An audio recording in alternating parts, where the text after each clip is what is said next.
Kordero ng Diyos na nag-aalis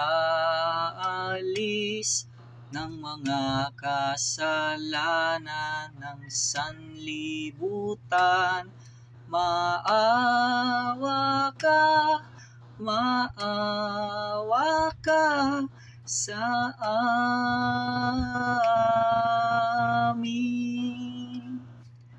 Kinakanta-kanta yan sa Katoliko Kayo pong mga Katoliko, alam nyo na ba kung sino yung kordero na kinakanta-kanta nyo?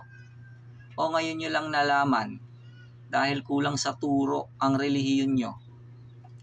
Pag kulang sa turo ang relihiyon, ibig sabihin nun, magnanakaw yung mga propeta o pari dun Yung mga salita ng Diyos na karunungan ay hindi nila itinuturo. Ninanakaw nila sa inyo.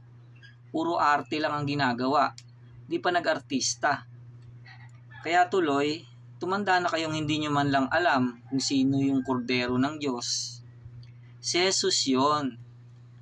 Paano kaya kayong mabibilang na tunay na Kristiyano niyan kung kulang kayo sa kaalaman tungkol kay Kristo?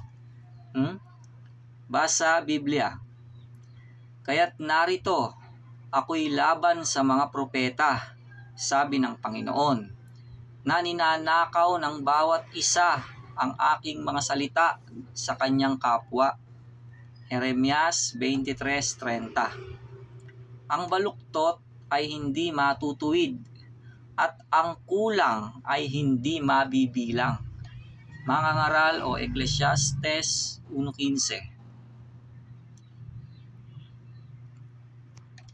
Nang kinabukasan ay nakita ni Juan si Jesus na lumalapit sa kanya at sinabi, "Narito ang kordero ng Diyos na nag-aalis ng kasalanan ng sanglibutan."